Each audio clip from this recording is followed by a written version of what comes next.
오늘은 하나님의 역사라는 제목으로 함께 말씀을 생각해 보려고 합니다.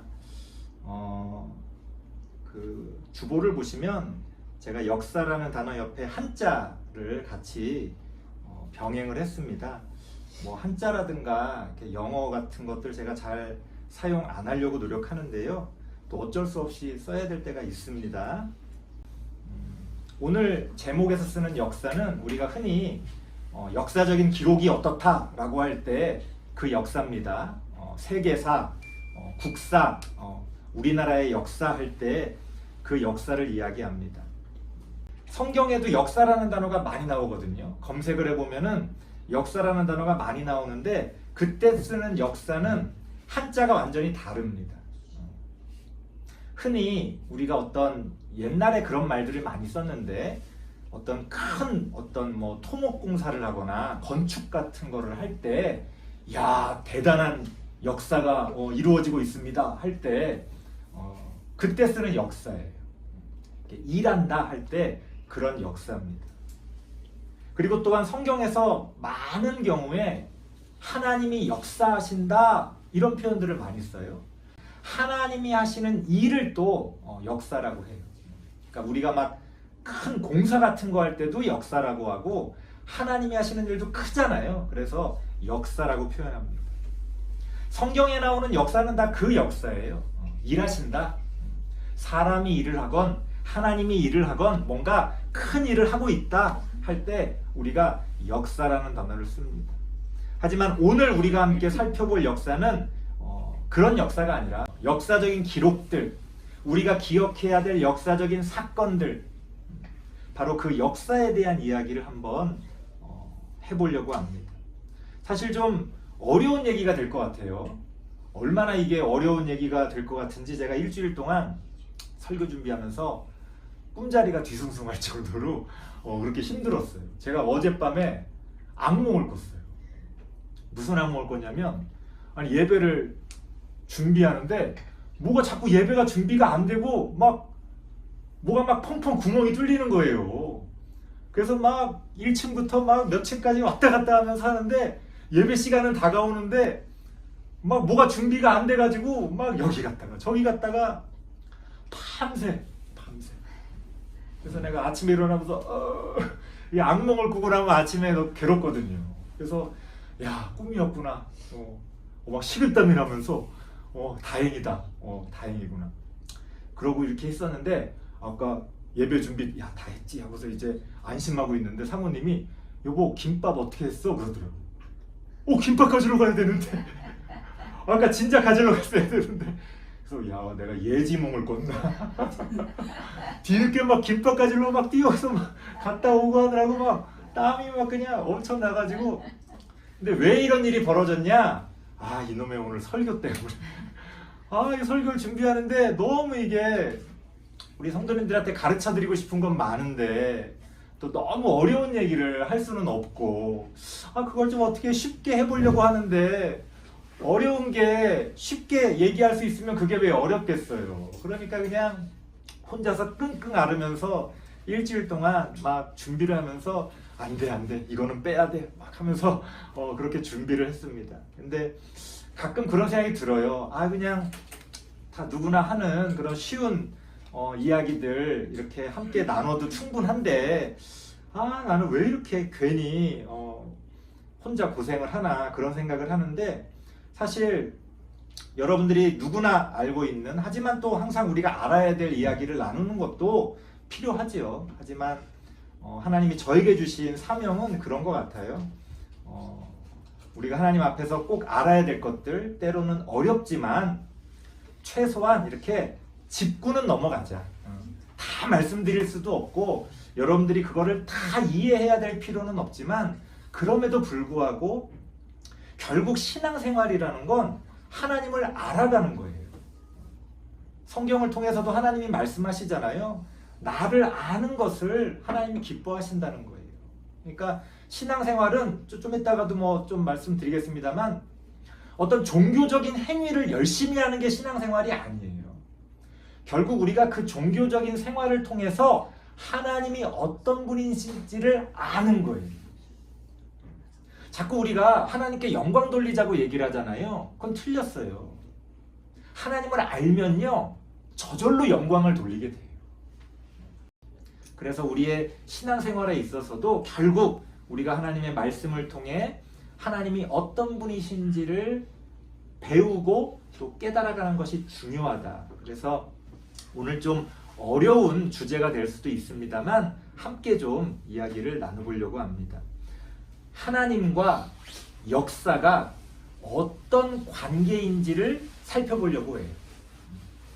우리는 그것을 따로 떼어놓고 생각할 때가 많거나 아니면 억지로 그것을 끼워 맞춰가지고 어거지로 어떤 우리가 주장하는 것들을 막 이야기할 때가 있어요. 둘 다 잘못됐다는 거예요.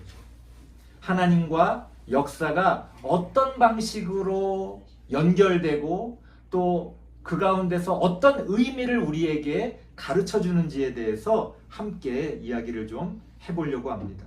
오늘 본문 말씀을 보면요, 본문이 길어요. 그런데 어떤 구조를 가지고 있냐면 여러 왕들이 짧게 등장합니다. 그런데 가만히 그 내용을 보면요, 어떤 반복되는 이야기를 우리에게 들려주고 있어요. 그러니까 우리가 성경을 볼 때 특히 사실은 신약 성경도 마찬가지입니다만 구약 성경 같은 경우에는 더욱더 아니 뭐 이런 똑같은 얘기를 왜 하나님은 이렇게 똑같은 얘기를 왜 이렇게 반복해서 우리에게 말씀하시나 이런 생각이 들 때가 있잖아요. 그럴 때는요, 구조를 살펴보면요, 하나님이 뭘 말씀하시려고 하는지를 알게 됩니다. 그 15장 전체를 한번 큰 틀에서 한번 보려고 해요. 15장의 구조가 이렇습니다. 맨 앞부분과 맨 뒷부분에 남유다 왕의 이야기가 나와요. 그리고 중간에 북이스라엘 왕들의 이야기가 나옵니다. 이 쌍괄식 구조를 가지고 있어요. 어떤 내용인지를 한번 간단하게 살펴볼게요. 맨 앞부분을 보면 남유다의 아사랴 왕이 나병에 걸렸는데 성경이 그것에 대해서 뭐라고 말하고 있는지 한번 보겠습니다. 4절 5절입니다. 4절 5절 함께 읽겠습니다. 시작. 오직 산당은 제거하지 아니하였으므로 백성이 여전히 그 산당에서 제사를 드리며 분향하였고 여호와께서 왕을 치셨으므로 그가 죽는 날까지 나병 환자가 되어 별궁에 거하고 왕자 요담이 왕궁을 다스리며 그 땅의 백성을 치리하였더라. 왕 이름도 안 중요하고요. 뭐 무슨 어려운 어떤 것들 다 기억 안 하셔도 돼요. 큰 틀에서만 보세요. 어떤 내용이에요? 계속 반복되는 내용이에요. 아사랴라고 하는 왕이 나름 잘했는데 역시나 산당을 제거하지 않았다는 거예요. 산당은 동네마다 있던 우상 숭배하는 옛날 성황당 같은 그런 거라고 그랬잖아요. 그러니까 하나님이 그것을 나쁘게 보셨어요. 저러면 안 되는데 다른 거 다 잘해도 저 산당을 없애지 않은 거 저러면 안 되는데 그래서 5절에 보니까 뭐라고 나와요? 그렇기 때문에 여호와께서 그 왕을 치셨다 이렇게 나옵니다. 자, 역사에서 벌어진 사건은 어떤 왕이 나병에 걸린 거예요. 그냥 나병에 걸렸을 뿐이에요. 그럴 수 있잖아요. 그런데 성경은 그것을 뭐라고 해석합니까? 하나님께서 산당을 제거하지 않은 그 왕을 치셨다 이렇게 이야기합니다. 하나님이 그 병에 걸리게 하셨다는 거예요. 하나님이 하셨다는 거예요. 또 어떤 표현이 있는지 보겠습니다. 맨 마지막 뒷부분입니다. 뒷부분 35절 말씀 같이 한번 읽어보겠습니다. 35절 이거는 또 다른 남유다의 왕입니다. 다른 왕 후대의 다른 왕이에요. 35절 시작. 오직 산당을 제거하지 아니하였으므로 백성이 여전히 그 산당에서 제사를 드리며 분향하였더라. 요담이 여호와의 성전에 윗문을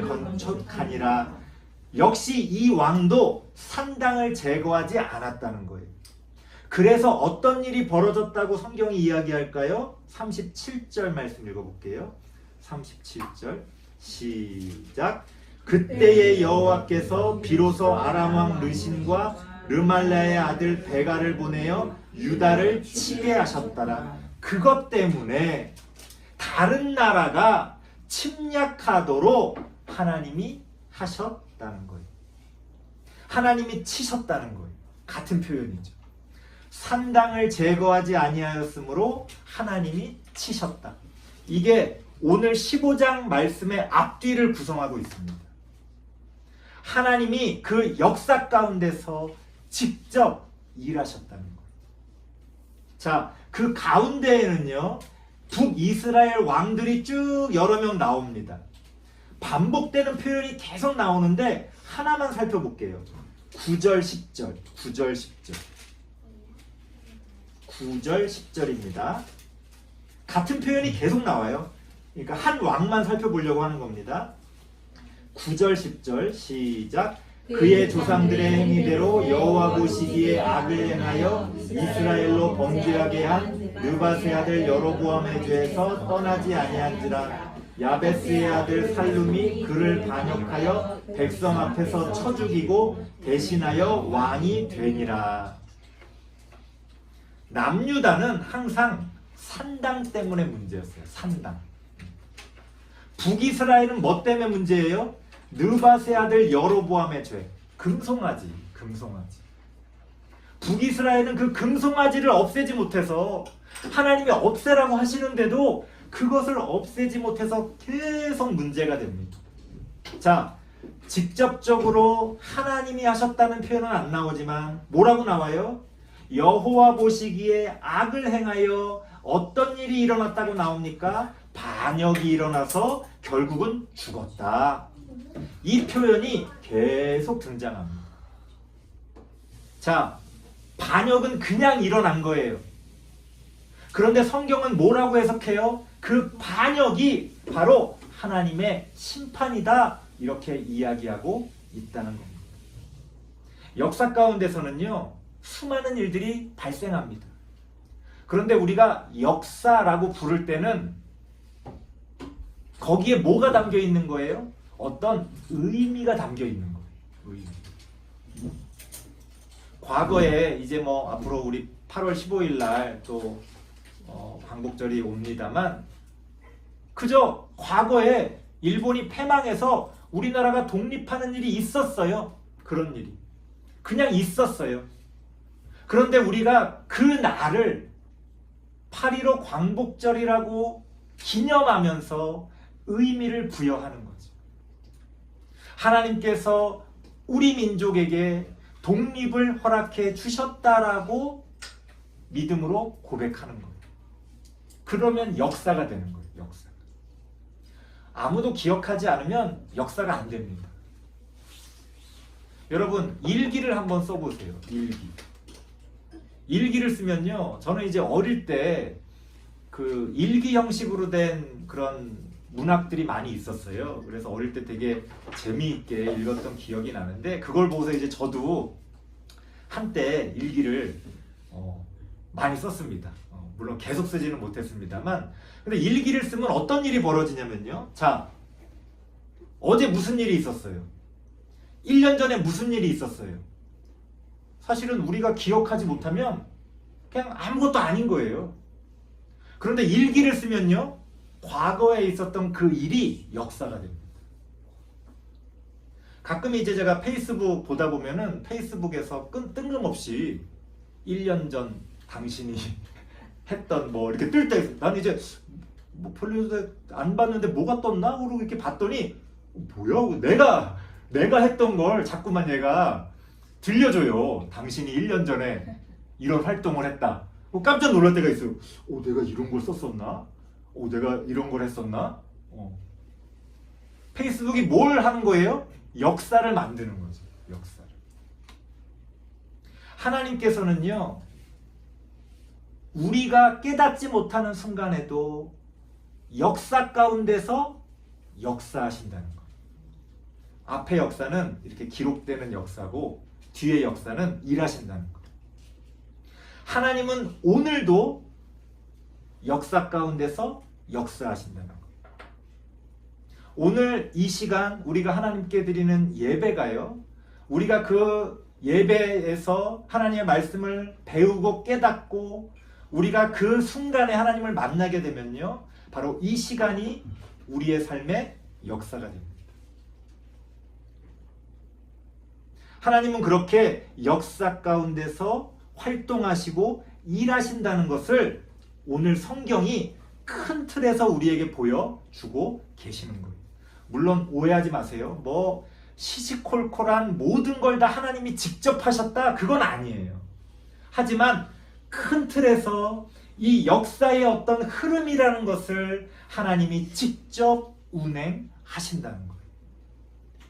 이 세상에 우연히 벌어지는 일은 없다는 거예요. 하나님은 그 역사들을 통해 지금도 우리에게 말씀하고 계신다는 거예요. 그것을 기록한 게 성경이에요. 그러니까 성경이라는 건 이스라엘의 역사잖아요.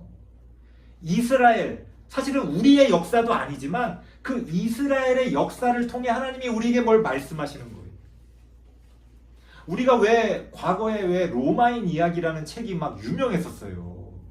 한 15권 이렇게 되는데도 뭐 엄청 팔렸습니다. 우리가 로마의 역사를 왜 알아야 됩니까? 로마에 가본 적도 없는데. 앞으로 갈 일이 있을지도 모르겠어요. 그런데 그 어떤 나라의 역사를 통해서 뭔가를 배우는 거예요. 하나님은요, 이스라엘의 역사를 통해 우리에게 어떤 메시지를 전달하기로 결정하신 거예요. 그래서 그 이스라엘이 어떻게 생겨났고 어떻게 발전했고 어떻게 망했고 그 이스라엘의 역사 가운데서 예수 그리스도라는 인물이 어떠한 의미를 가지면서 어떤 새로운 역사를 열었는지를 우리에게 가르쳐주는 거예요. 바로 예수님까지의 역사, 그 예수님의 제자들까지의 역사를 성경이 기록한 게 성경이 된 거예요. 하지만 하나님은 그 다음에도, 요한계시록 다음에도 여전히 역사 가운데서 말씀하시고 우리에게 어떤 메시지를 들려주시고 가르쳐 주신다는 거예요. 그러니까 오늘날 우리를 둘러싼 이 역사가 얼마나 중요합니까? 하나님이 이 역사를 통해 지금도 우리에게 말씀하고 계신다는 것. 우리가 흔히 하나님이 있다, 하나님이 존재한다, 하나님이 계신다 이렇게 말하잖아요. 사실 이거는요, 신앙 고백이 안 돼요. 하나님이 있다, 하나님이 계신다, 하나님이 존재한다는 말에는요, 아무런 내용이 없어요. 야, 하나님 계셔. 그래서 뭐 어쩌라고. 하나님이 계신데 그게 나랑 무슨 상관이에요. 하나님이 계신다, 나는 하나님이 계신다고 믿어. 여기엔 아무 의미가 없어요. 그래서 어쩌라고. 하나님은 우리의 영광을 받기에 합당하신 위대하신 뭐 왕이시고 뭐 이런 표현도요, 의미가 없어요. 공허한 말이에요. 그래? 어쩌라고. 우리랑 상관이 없잖아요. 우리의 현실과 아무런 관련이 없잖아요. 우리가 이런 식으로 신앙생활을 하기 때문에 우리의 신앙과 삶이 분리가 됩니다. 그러니까 교회에서 하는 대부분의 말들이요, 사실은 공허해요. 어쩌라고. 어쩌라고. 기껏해야 교회 열심히 나와라, 뭐 헌금 잘해라, 봉사해라, 그런 건데, 그런 종교적인 활동은요, 하나님을 아는 것과는 사실 전혀 상관이 없다는 거예요. 사실은 하나님의 가르침이 우리의 삶에 어떻게 연결이 되고 지금 우리의 삶 가운데서 어떤 일들이 벌어지고 하나님이 그것을 통해 어떤 하나님의 나라를 만들어 가시는지를 우리가 볼 수 있어야 돼요. 사실은 그것을 보는 눈이 신앙입니다. 신앙이 성장한다는 건 그거를 보는 거예요. 우리는요, 한 달에 한 번 교회 나오던 사람이 한 달에 4번 매주 교회 나오면 야, 신앙이 성장했다고 얘기를 해요. 일주일에 한 번 교회 나오던 사람이 뭐 이것저것 뭐 구역장도 맡고 하면서 일주일에 막 3번, 4번 교회를 나가면 이야, 신앙이 대단하다고 얘기를 해요. 물론 뭐 또 대단한 면이 있죠. 그게 나쁘다는 게 아니에요. 중요한 거는 사실은 그것과 우리의 신앙은 큰 상관이 없어요. 그렇게 열심히 다니던 사람이 하루아침에 또 교회를 떠나고 상처받았다고 또 막 난리가 나잖아요. 도대체 그 신앙은 어디 있는 거예요? 무슨 신앙이 뭐 생겼다가 없어졌다가 뭐 하나님이 줬다가 뺏었다가 그럽니까? 아니요. 신앙이라는 거는요, 우리의 가치관이기 때문에요, 좀처럼 변하지 않습니다. 신앙은요, 하나하나 쌓아 올리는 거예요.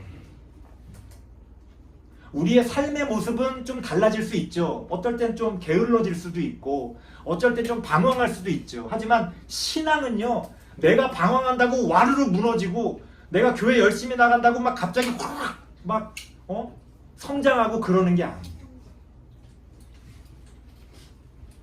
우리가 하나님을 구체적으로 만나지 못하기 때문에 우리의 신앙과 삶이 분리됩니다. 그러니까 이 교회에서는 이 종교라는 이 어떤 뭐랄까요, 행위들, 이 종교적인 행위들이 무의미하게 막 이렇게 생겼다가 없어졌다가 그러는 거예요. 하나님과는 무관하게. 그러면 우리의 삶은 또 어떻습니까? 또 하나님과 무관하게 또 세상을 따라 그냥 가는 거예요. 우리가 하나님을 구체적으로 만나지 못하기 때문에 바로 이처럼 우리의 신앙과 삶이 분리되는 그러한 어떤 삶을 우리가 살아갈 수밖에 없다는 겁니다. 그래서 우리는요, 하나님을 어떤 추상적인 존재가 아니라 구체적인 존재로 만나야 한다는 거예요.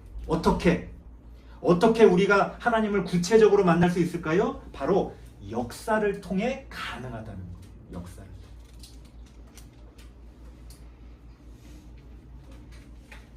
하나님은 그 역사 속에서 활동하시고 그 역사를 통해서 지금도 우리에게 말씀하고 계시기 때문에 우리가 그 역사를 통해 구체적으로 우리를 만나주시는 하나님을 발견할 수가 있다는 거예요. 하나님이 역사 속에서 일하시는 모습을 여러 가지로 말할 수 있겠지만 오늘 좀 어려운 얘기지만 헤겔이라고 하는 철학자의 주장을 빌려서 한 가지를 좀 말씀드리려고 해요. 이 헤겔이라는 철학자가 자신의 철학책에서는 이제 어떤 절대 정신이라고 표현했지만 사실은 그게 하나님, 삼위일체 하나님을 설명하고 있는 건데요. 그 하나님에 대해서 이야기하면서 하나님은 이 역사 가운데서 정, 반, 합이라는 모습으로 활동하신다 이렇게 말했어요. 많이 들어봤죠? 정반합. 내가 헤겔은 몰라도 정반합은 들어봤습니다 이럴 거예요. 정반합이 뭐예요? 우리는 정반합이라는 말만 알아. 그게 어떤 의미인지는 구체적으로 몰라요.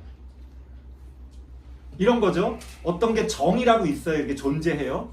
근데 그걸 반대하는 게 항상 나타난다는 거야. 역사에서 보면. 그럼 그 둘이 싸워가지고 어떤 식으로든 합쳐져가지고 역사가 발전한다. 이게 정반합이다. 이렇게 생각해요. 그거는요, 아주 기초적인 해석이에요. 헤겔은요, 이 정반합을요, 하나님의 활동으로 이야기합니다. 하나님은 이 역사 가운데서 정, 반, 합이라는 과정을 통해 움직이시고 활동하시고 우리에게 말씀하신다는 거예요. 그럼 이 정반합이라는 게 뭐냐? 이런 거예요. 자, 어떤 게 존재해요? 정이라는 게. 그러면 그 정이라는 거에 반대되는 게 어디서 생겨나는 게 아니라 하나님은 하나시잖아요. 이 하나님이 만든 이 세계 가운데 우리는 항상 그런 생각하잖아요. 아니 하나님이 선하게 만드셨는데 왜 악이라고 하는 저 나쁜 것들이 생겨났냐? 악은 어디서 왔냐? 이게 항상 우리 신앙의 고민 아닙니까? 하나님은요 이렇게 말씀하시는 거예요. 하나님이 이 세상을 선하게 만드셨어요. 정의예요. 정의예요.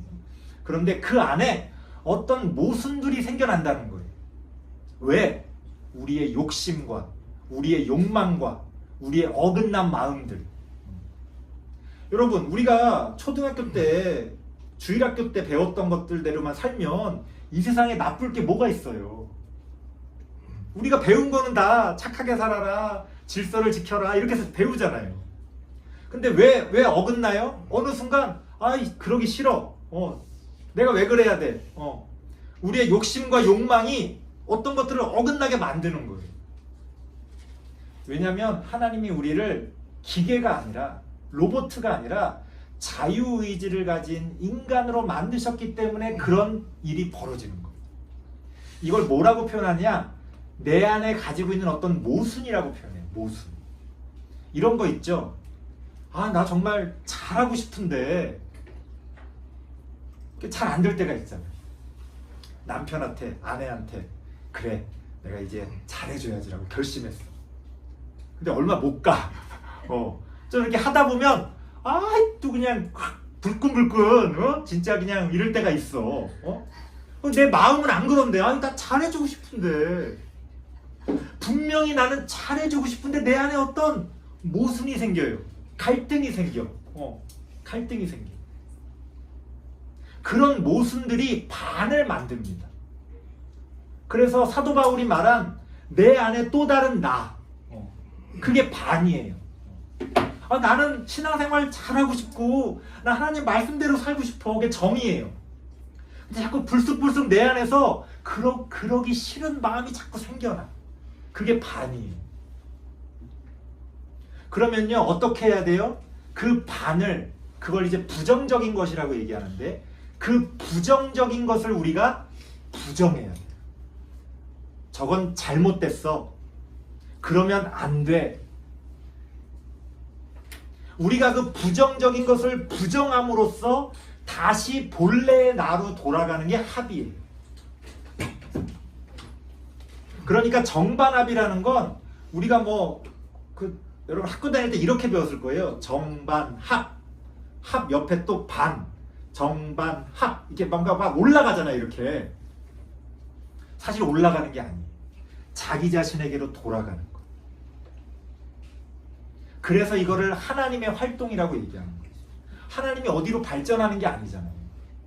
하나님 안에 우리 인간들의 욕심 때문에 모순이 생깁니다. 우리가 그 모순을 제거하면 다시 하나님의 본래의 모습으로 돌아가는 거예요. 회복되는 거예요. 그렇게 역사가 이루어져 간다고 성경은 우리에게 가르쳐주고 있다는 겁니다. 오늘 성경에서는요, 아니 성경 전체에서는요, 그 모순의 가장 심각한 형태를 뭐라고 말하느냐? 우상숭배라고 말하는 거예요. 그래서 성경에서 계속 우상숭배하지 말아라, 우상숭배하지 말아라 그 말을 하는 거예요. 그 우상숭배라고 하는 게 하나님의 역사를 갉아먹는, 하나님의 역사를 망가뜨리는 모순된 부정한 것이기 때문에 그래요. 우리는 그러한 것들을 제거해야 됩니다. 그럼으로써 다시 본래 하나님의 모습으로 돌아가는 것. 그렇게 하나님의 역사는 계속 움직이면서 우리가 느낄 때는 발전하는 것처럼 보이지만 발전하는 게 아니고 더 순수해지는 거예요. 순수해지는 거예요. 그래서 여러분들이 이런 생각하잖아요. 아니 목사님, 역사가 이렇게 발전하는 것 같은데 왜 과거에 막 그런 일이 있었습니까? 우리나라가 계속 발전하는 줄 알았는데 왜 최근에 왜 또 이런 일이 있었습니까? 역사라는 게 발전하는 것 같지 않아요. 이걸 발전한다고 생각하니까 그 일들이 이해가 안 되는 거예요. 근데 발전하는 게 아니라 더 순수해져 간다고 생각하면요, 그런 일들이 생길 수 있는 거예요. 하지만 중요한 건 하나님이 그 일들을 통해, 그 악한 일을 통해 하나님이 본래의 하나님의 나라의 모습으로 우리를 더 만들어 가신다는 거예요. 그래서 최근에 있었던 이러저러한 정치적인 그런 어떤 부정적인 일들을 통해 우리가 새롭게 깨닫는 게 있는 거예요. 아, 우리나라가 지금 이런 모습이구나.